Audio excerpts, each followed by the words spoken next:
everybody, Mark Stiles of Stiles Law down here at Studio B at 892 with another question from a client. Client asked, hey Mark, there's a property up for auction in my neighborhood. I would like to bid on it. What should I do? That's a great question.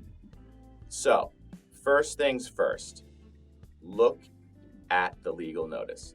You probably found out about this because it was in the newspaper and you saw it in the legal notices. There will be specific requirements on how to bid on the property. You're going to need a certified check. We always recommend at Stiles Law to make that check payable to yourself because very often those auctions don't happen. And it would be very difficult if you made that check out to either the auction company or law firm and had to have it re-endorsed back. So if you made it out to yourself and the auction didn't happen, which a high percentage of auctions do not happen, you'll be able to deposit it back into your account very easily. Okay, so then you're at the auction.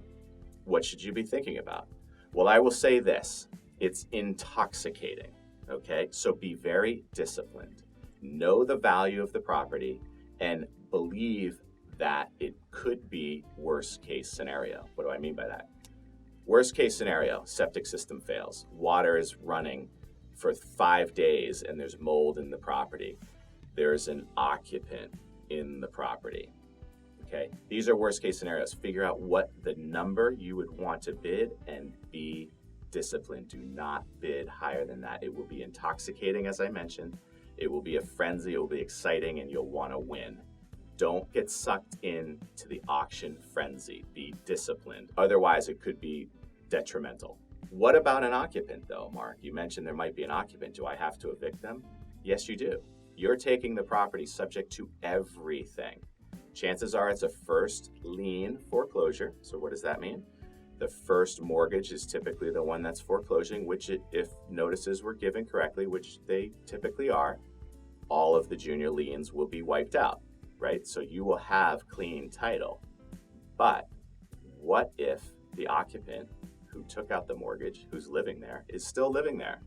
Well, that's a challenge because title insurance agencies will not allow us as title insurance agents to give title insurance when a former owner who was foreclosed upon is still there.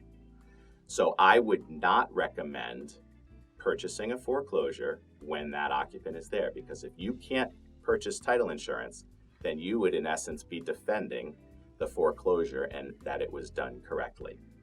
We can't guarantee that it was done correctly. Okay, what else should you be thinking about? Well, be thinking about the fact that it probably won't go off. A high majority, as I mentioned, auctions do not happen. So the person might file bankruptcy, the bank might decide not to do it, and the bank may have a large amount of debt due on the property and want that amount of money back. So then they would take it back into their portfolio. And we have videos on that, buying an REO property or a bank-owned property.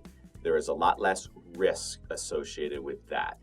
If you do want to dive deeper into real estate investing and purchasing at foreclosure, we're happy to talk to you at 781-319-1900. But if you're just looking for your first real estate investment, this might not be the safest way to do it. But again, I hope you enjoyed this content. Please subscribe to our YouTube channel at Stiles Law for this and other videos, and share with everyone and anyone. Be well.